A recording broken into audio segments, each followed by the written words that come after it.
Three questions, and then I'll go from there. Oh yeah. Sound speed. Sorry. Hi, my name is Bennett and this is my story. My brother and I were born in Atlanta. My twin brother, his name is Wyatt. We get along and we don't get along. We're kind of like the evil twin and the not evil twin. And we moved to Macon around the age of 5.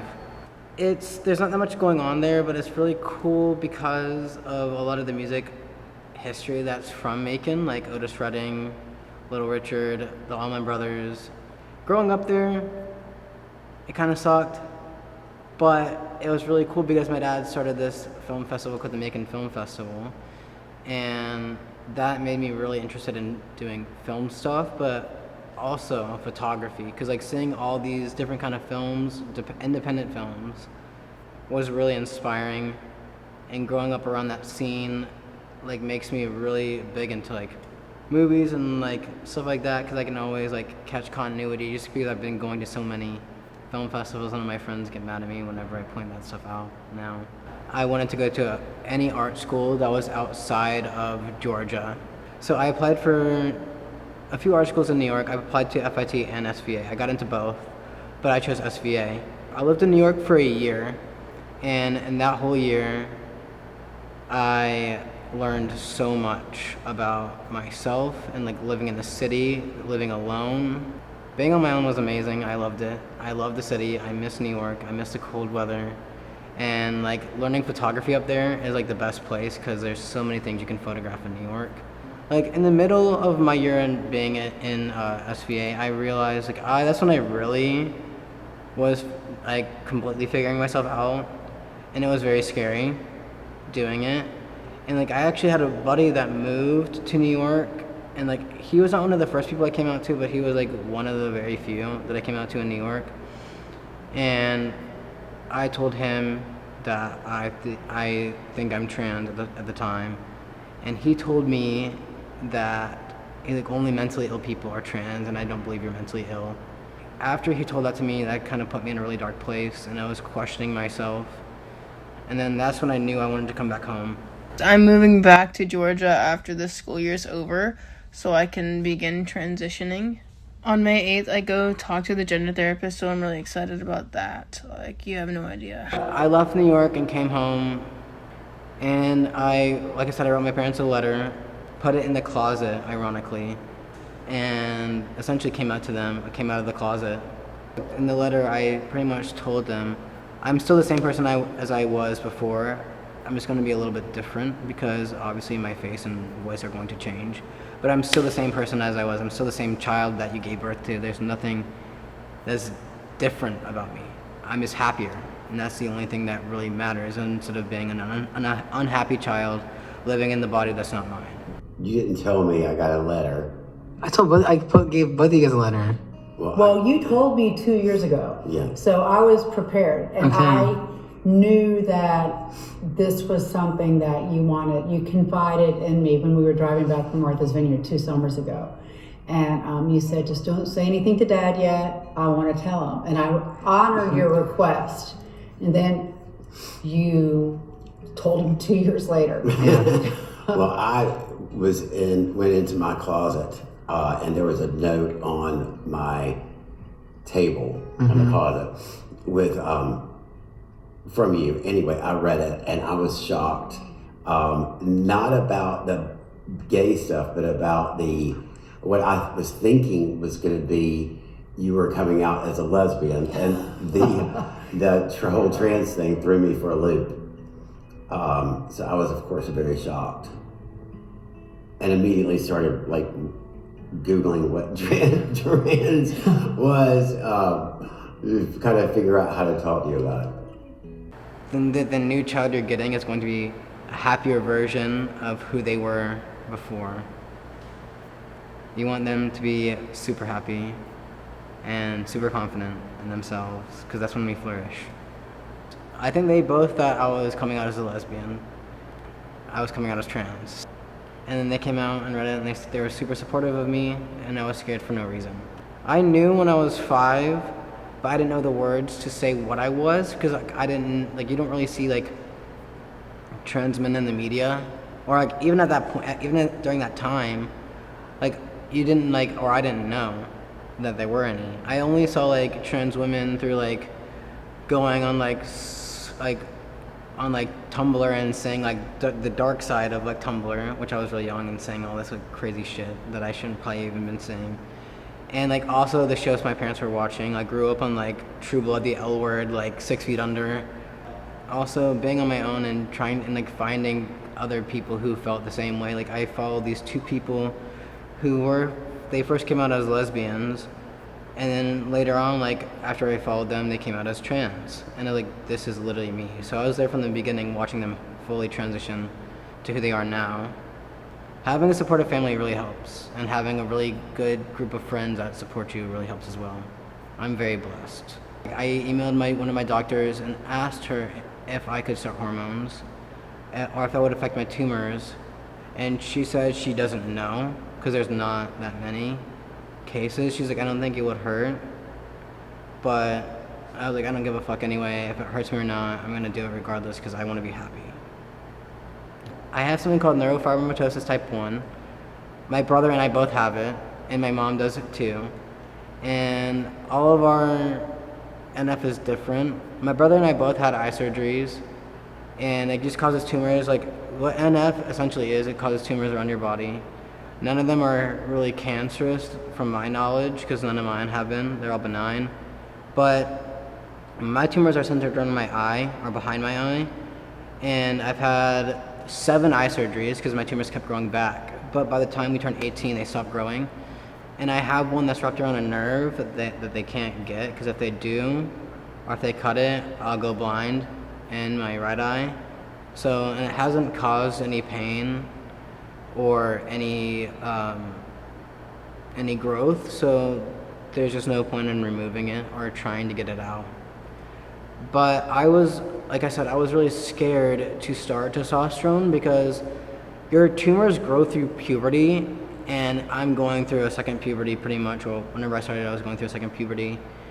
And since there's no studies on people with NF who are trans, we don't know how it's going to affect anything.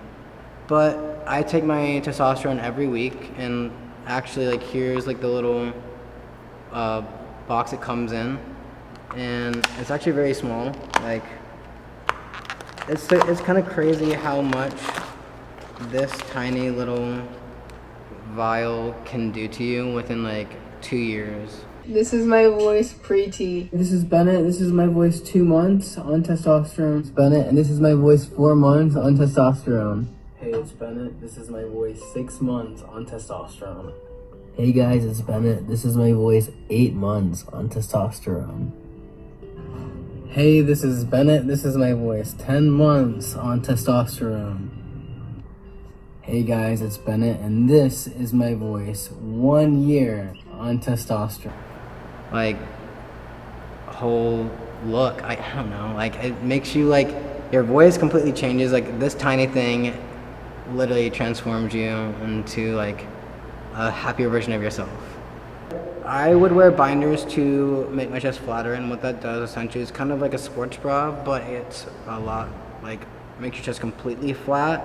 So whenever, like, I would be out in public, my chest would appear flat and I would look more masculine. After wearing my binder, my sternum would kill me. I felt like I got shot in the fucking chest. And I wanted to take my binder off, but I would not feel comfortable. Even when I had friends over, I couldn't spend the night, I would keep my binder on the whole time, the whole night, because I just didn't feel comfortable, like, with my chest at all. And thankfully, I don't have to wear them anymore because I got surgery.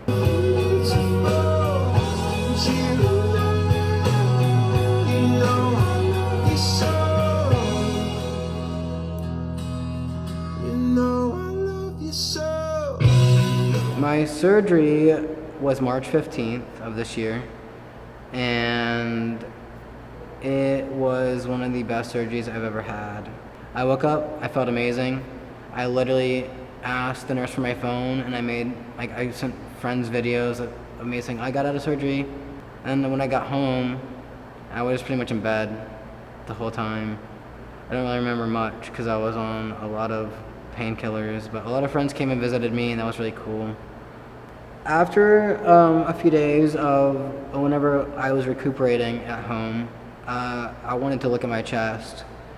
So I unwrapped myself and I saw it for the first time, and I was like, this is really cool, even though it looked really bruised and bloody, and like, I was like, wow. And I was like so shocked and so happy. I'm like, holy fuck, like this is real. And then I got to I documented it because I had a individual projects class where we can really shoot whatever we wanted to photograph or whatever.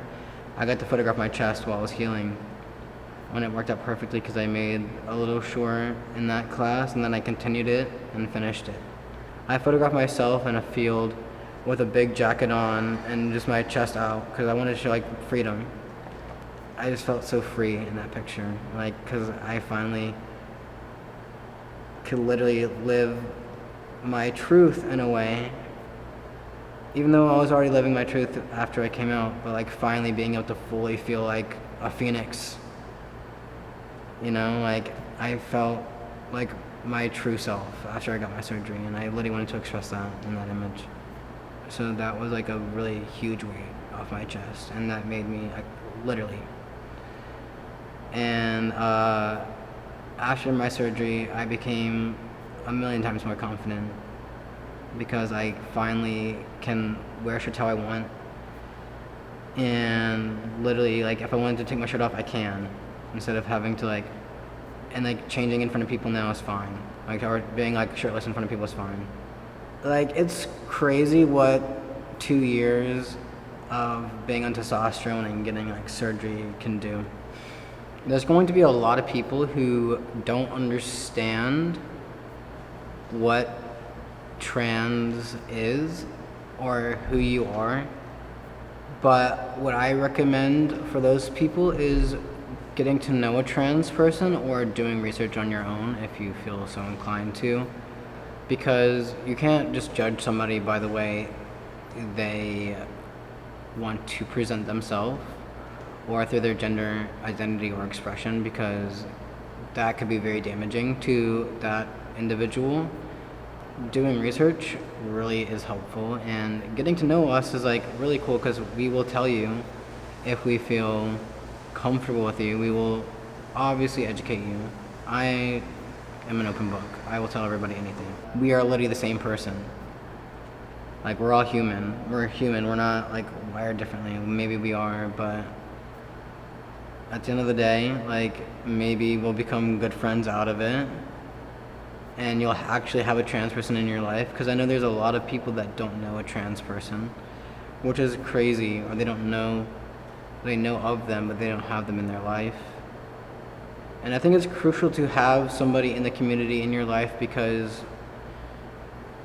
we are, like I said, we are the same, but our lives are a little bit different, and that's cool to have somebody a little bit different in your life than having the same exact straight people. I don't know, having a little spice in your friend group is always fun.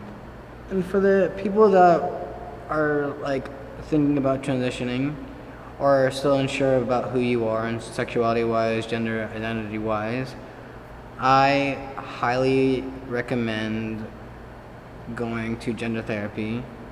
It's very helpful, but if you don't want to, I recommend looking up videos and finding people that resonate with you, because having that outlet, not having that outlet at least, is very scary. When I was trying to figure myself out, I literally had no one until my two friends who came out, or my two friends now.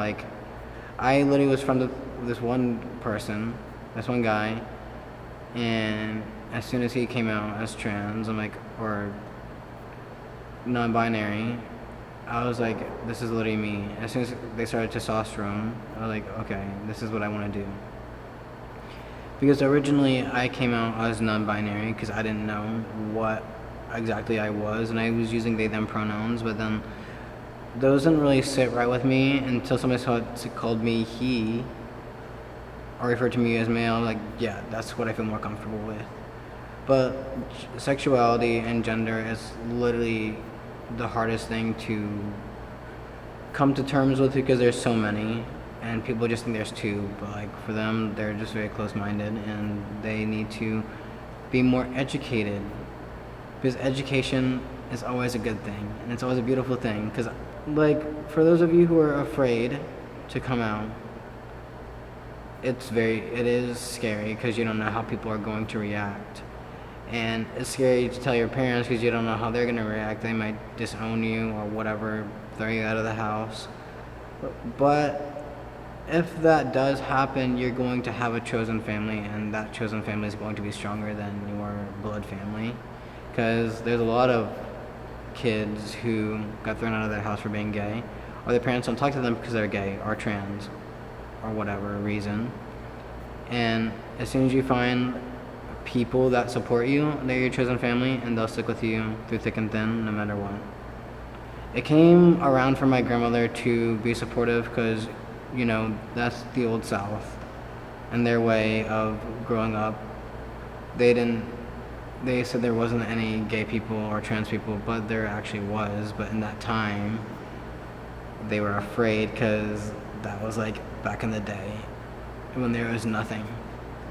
And then you'll find people that where you live that are gay, LGBT, whatever, trans. And then finding that is really cool as well because you have your own community and you get to be with people in your community if you're not surrounded by it right now. You can find that, and then as soon as you're around that, you get to live your truth. Like, gender and sex are completely different. Like, the way I identify is different than what I was born with, obviously, but like, that doesn't make me less male than me being a trans person is not making me less male than any other cis straight male that's out there. I'm excited to be a part of a community that is like so loving and beautiful, and being a part of this community and hopefully helping other people out who are still figuring themselves out as well, because and people that don't really understand it, because you know you gotta get educated at some point.